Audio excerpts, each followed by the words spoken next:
બાળકોને મફત અને ફરજિયાત શિક્ષણનો અધિકાર અધિનિયમ 2009 એટલે આરટીઈ એક્ટ। મિત્રો, આરટીઈ એક્ટનું ફોર્મ કેવી રીતે ભરવું તે આજના વિડીયોમાં આપણે જોઈશું। સાથે આ વિડીયોમાં એ પણ જોઈશું કે આરટીઈ એક્ટના ફોર્મ ભરતી વખતે કયા કયા ડોક્યુમેન્ટ્સ આપે અપલોડ કરવાના રહેશે। તો ચાલો નિહાળીએ આ video. RTE right to education હેઠળ શાળા પ્રવેશ મેળવવા માટે ગુજરાત સરકાર દ્વારા 2025-26 અંતર્ગત પ્રવેશ પ્રક્રિયાની જાહેરાત કરી દેવામાં આવી છે। આગામી 1 જૂન 2025ના રોજ 6 વર્ષ પૂરા થયા હશે તેવા જ બાળકોને આરટીઈ એક્ટ એટલે કે રાઇટ ટુ એજ્યુકેશન એક્ટ હેઠળ ધોરણ 1માં પ્રવેશ આપવામાં આવશે। આરટીઈ 2025-26 માટે કોણ અરજી કરી શકે? સૌપ્રથમ જોઈએ તો જે બાળકોનો જન્મ 1 જૂન 2018થી લઈ 31 મે 2019ની વચ્ચે થયો હોય તેવા જ બાળકોને આરટીઈ એક્ટ હેઠળ પ્રવેશ મળવા પાત્ર છે। તો મિત્રો, 1 જૂન 2018થી લઈ 31 મે 2019 વચ્ચે જે બાળકનો જન્મ થયો હોય તેને જ આમાં એડમિશન મળવા પાત્ર રહેશે। અને બીજું છે, જે બાળકો ગુજરાતમાં રહેતા હોય મતલબ મૂળ વતની તેઓ ગુજરાતના હોય તેમને જ આરટીઈ એક્ટ હેઠળ પ્રવેશ મળવાપાત્ર છે। આરટીઈની પ્રવેશ પ્રક્રિયાની મહત્વની તારીખો જોઈશું મિત્રો। તો આ તારીખો આપ ખાસ યાદ રાખશો। શૈક્ષણિક વર્ષ 2025-26માં આરટીઈ એક્ટ હેઠળ પ્રવેશ મેળવવા માટે ઓનલાઈન ફોર્મ 28 ફેબ્રુઆરી 2025થી 12 માર્ચ 2025 સુધી ઓનલાઈન ફોર્મ રાત્રિના 12 કલાક સુધી તમે ભરી શકશો। મિત્રો, આ ફોર્મ ઓનલાઈન આપે ભરવાના છે। આ ફોર્મ કઈ વેબસાઇટ પર? તો વેબસાઇટનું નામ એકવાર ફરીથી જાણી લેજો। rte.orpgujarat.com પરથી આપને ઓનલાઈન ફોર્મ ભરવા મળશે। ઓનલાઈન ફોર્મની પ્રિન્ટ વાલીએ પોતાની પાસે રાખવાની રહેશે। મિત્રો, આપ જ્યારે ઓનલાઈન ફોર્મ ભરી દો ત્યારે તેની પ્રિન્ટ આપની પાસે રાખવાની રહેશે। અને ઓનલાઈન ફોર્મ ભરેલું જે આપની પાસે પ્રિન્ટ હશે તેને ક્યાંય જમા કરાવવાનું રહેશે નહીં। તો તે માત્ર આપની જાણ ખાતર જ પ્રિન્ટ કાઢવાની છે, ક્યાંય જમા કરાવવાનું નથી। આ બાદ જિલ્લા કક્ષાએ ફોર્મની ચકાસણી કરીને એપ્રુવલ અથવા રિજેક્શનની કામગીરી 28થી 13 માર્ચ સુધી કરવામાં આવશે। તો મિત્રો, આપનું જે ફોર્મ ભરેલું હશે તે કોઈ કારણોસર રિજેક્ટ થયેલું હશે તો તે તમને 13 માર્ચ સુધીમાં જાણ કરી દેવામાં આવશે કે આપનું ફોર્મ આ કારણોસર રિજેક્ટ કરવામાં આવ્યું છે। એ તો અમાન્ય થયેલી ઓનલાઈન અરજીમાં ખૂટતા ડોક્યુમેન્ટ અપલોડ કરવા માટે અરજદારોને 18 માર્ચથી 20 માર્ચ સુધી 3 દિવસની તક આપવામાં આવશે।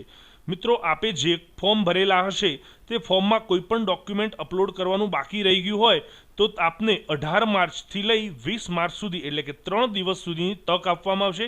આ 3 દિવસ દરમિયાન આપે આપનું બાકી રહેતું જે કંઈ પણ ડોક્યુમેન્ટ હોય તે અપલોડ કરવાનું રહેશે।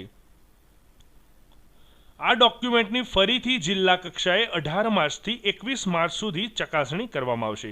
આ બાદ પ્રવેશ પ્રક્રિયાનો પ્રથમ રાઉન્ડ 27મી માર્ચે જાહેર કરવામાં આવશે। તો મિત્રો, પ્રથમ રાઉન્ડ જે છે તે 27 માર્ચે જાહેર કરવામાં આવનાર છે। હવે આ જે આપ ફોર્મ ભરશો તેની આવક મર્યાદા શું છે તેના વિશે જોઈએ તો આરટીઈ હેઠળ બાળકના એડમિશન માટે અરજી કરી રહેલા ગ્રામ્ય વિસ્તારના વાલીની વાર્ષિક આવક 1,20,000ની મર્યાદામાં હોવી જોઈએ। એટલે કે ગ્રામ્ય વિસ્તારમાં જો આપ રહેતા હોવ અને આપ આ ફોર્મ ભરતા હશો તો આપની વાર્ષિક આવક 1,20,000 કરતાં ઓછી હોવી જોઈએ। અને જો આપ શહેરી વિસ્તારમાં રહો છો તો શહેરી વિસ્તારની 1,50,000 રૂપિયાની મર્યાદામાં હોવી જોઈએ। એટલે 1,50,000ની અંદર શહેરી વિસ્તારના લોકોની વાર્ષિક આવક હોવી જોઈએ, ત્યારે જ આપ આરટીઈ હેઠળ ફોર્મ ભરવા પાત્ર છો। આરટીઈ પ્રવેશ 2025-26 માટે જરૂરી દસ્તાવેજો મિત્રો ખૂબ જ અગત્યનું। તો સૌપ્રથમ છે બાળકનો પાસપોર્ટ સાઇઝનો ફોટો તથા જન્મનું પ્રમાણપત્ર। એટલે કે બાળકનો આપનો જે પાસપોર્ટ સાઇઝનો ફોટો હોય તે અને જન્મનું પ્રમાણપત્ર આ બંને આપે જોઈશે। બીજું, રહેઠાણનો પુરાવો। તો આપ જે જગ્યાએ રહો છો તેનો પુરાવો। હવે તેનો પુરાવો કયો હોઈ શકે છે? એક આધાર કાર્ડ, વીજળીનું બિલ અથવા વોટર બિલ, ગેસ બિલ કોઈ પણ તમે આપી શકો છો। જાતિનો દાખલો। જો આપને કોઈ જાતિ લાગુ પડતી હોય અને તેનો દાખલો હોય ત્યારબાદ છે સક્ષમ અધિકારીનો આવકનો દાખલો। તો જે આપનો અધિકારીનો આવકનો દાખલો હોય તે પણ એટેચ કરવાનો છે. બીજું, આંગણવાડીમાં 2 વર્ષ અભ્યાસ કરેલ હોય તેવો ICDS વિભાગનો દાખલો, એટલે કે જે બાળકો આંગણવાડીની અંદર સળંગ 2 વર્ષ વ્યવસ્થિત કરેલા હોય અને 2 વર્ષ તેમનું નામ ICDS વિભાગમાં ઓનલાઈન ચડેલું હોય તેવા વિદ્યાર્થીઓને આંગણવાડીમાંથી 2 વર્ષ તેમને અભ્યાસ કરેલું છે તેવો ICDS વિભાગનો દાખલો આપવામાં આવશે. મિત્રો યાદ રાખશો, ફરી એકવાર આપને જણાવી દઉં, આંગણવાડીની અંદર સળંગ 2 વર્ષ તેને અભ્યાસ કરેલો હોવો જોઈશે અને તેનું નામ ઓનલાઈન હોવું જોઈશે. ત્યારબાદ જ ICDS વિભાગમાંથી તેને દાખલો મળશે. આવા આંગણવાડીના દાખલા રજૂ કરેલા વિદ્યાર્થીઓને પ્રવેશ RTની અંદર ખૂબ જ જલ્દીથી મળવાપાત્ર છે. ત્યારબાદ income tax return ITR, income tax return ભરેલ ન હોય તે કિસ્સામાં આવકવેરાને પાત્ર આવક ન થતી હોવા અંગેનું સેલ્ફ ડિક્લેરેશન. તો જે મિત્રો સેલ્ફ ડિક્લેરેશન જ્યારે આ ફોર્મ ભરશો ત્યારે છેલ્લે સેલ્ફ ડિક્લેરેશન આવશે, તે ભરવું ખૂબ જ જરૂરી છે. એના વગર ફોર્મ અધૂરું રહેશે, તો તે જ ખૂબ જ જરૂરી છે, તો ભરશો જ. RT 2025-26 માટે અરજી કેવી રીતે કરવી? ચાલો જોઈએ કેવી રીતે અરજી કરવી. તો વાલીઓએ RT ગુજરાતના ઓનલાઈન પોર્ટલ rte.orpgujarat.com પર જઈ ઓનલાઈન ફોર્મ ભરવાનું રહેશે. ફોર્મ ભરતી વખતે વાલીઓએ જરૂરી દસ્તાવેજોની સ્કેન કરેલી નકલો અપલોડ કરવાની રહેશે. તો મિત્રો, મેં હમણાં આપને જે કંઈ પણ ડોક્યુમેન્ટ્સની વાત કરી એ તમામે તમામ ડોક્યુમેન્ટ્સ આપે પહેલાં સ્કેન કરી દેવા, ત્યારબાદ જ ફોર્મ ભરવું. કેમ કે ફોર્મ ભરતી વખતે જો આપ સ્કેન કરવા જશો તો ટાઈમ આઉટ થઈ જશે, ફરીથી ફોર્મ ખોલવું પડશે. તો તેવા સંજોગોમાં સૌપ્રથમ આપને તમામ જે પણ ડોક્યુમેન્ટ્સ મેં જણાવ્યા એ તમામ ડોક્યુમેન્ટ પહેલાં સ્કેન કરી દેવા, ત્યારબાદ આપ જ્યારે ફોર્મ ભરતા હશો ત્યારે 1 by 1 તેને અપલોડ કરવાના રહેશે. ફોર્મ ભર્યા પછી વાલીઓએ તેની પ્રિન્ટ આઉટ કાઢી રાખવાની રહેશે. તો મિત્રો, આપની જાણ ખાતર તે ફોર્મ ભર્યા બાદ તેની પ્રિન્ટ આઉટ આપની પાસે રાખવાની રહેશે, તે ક્યાંય પણ જમા કરાવવાની નથી. હવે જોઈએ ફોર્મ ભરતી વખતે વાલીઓએ ધ્યાનમાં રાખવા જેવી બાબતો. તો વાલીઓએ ઘણી બાબતો ધ્યાનમાં રાખવા જેવી હોય છે. ખાસ આ ટોપિક જોશો તો તેમાં સૌપ્રથમ જોઈએ તો આપનું ફોર્મ રદ ન થાય તે માટે માગ્યા મુજબના તમામ અસલ દસ્તાવેજો ચોકસાઈપૂર્વક અપલોડ કરશો. તેમાં જે પણ ડોક્યુમેન્ટ્સ માગ્યા છે તમામે તમામ આપે અપલોડ કરવાના રહેશે. ઝાંખા, ઝેરોક્સ કોપી અને ન વંચાય એવા ડોક્યુમેન્ટ અપલોડ થયેલા હશે તો ફોર્મ રિજેક્ટ થશે. તો ઘણી વખતે મિત્રો કેવું કરતા હોય છે કે જન્મનું પ્રમાણપત્ર હોય તો તે ઓરિજિનલ સ્કેન કરવાની જગ્યાએ તેને આપ ઝેરોક્સ સ્કેન કરશો. ઝેરોક્સ સ્કેન કરશો તો ઘણી વખતે ડાર્ક અથવા વ્હાઇટનેસ વધારે હોવાથી ઝાંખી ઝેરોક્સ દેખાતી હોય છે. તેવા સંજોગોમાં ફોર્મ રિજેક્ટ થતા હોય છે. આ એક ખાસ ટોપિક જુઓ. પાન કાર્ડ ન ધરાવતા અથવા પાન કાર્ડ ધરાવતા હોય પરંતુ ઇન્કમ ટેક્સ રિટર્ન ભરેલ ન હોય તે કિસ્સામાં આવકવેરાને પાત્ર આવક ન થતી હોવા અંગેનું નિયત નમૂનાનું સેલ્ફ ડિક્લેરેશન ઓનલાઈન ફોર્મ ભરતી વખતે ફરજિયાત અપલોડ કરવાનું રહેશે. તો મિત્રો, આપ સેલ્ફ ડિક્લેરેશનનું ફોર્મ નહીં ભરો તો ફોર્મ અધૂરું જ ગણાશે, પૂરું ગણાશે નહીં. તો ખાસ સેલ્ફ ડિક્લેરેશનનું ફોર્મ ભરશો. રહેઠાણના પુરાવા તરીકે બાળકના પિતાના આધાર કાર્ડ, પાસપોર્ટ, વીજળી બિલ, પાણી બિલ, ચૂંટણી કાર્ડ, રેશન કાર્ડ પૈકી કોઈપણ એક આધાર હોય તો રજિસ્ટર્ડ ભાડા કરારની જરૂર રહેતી નથી.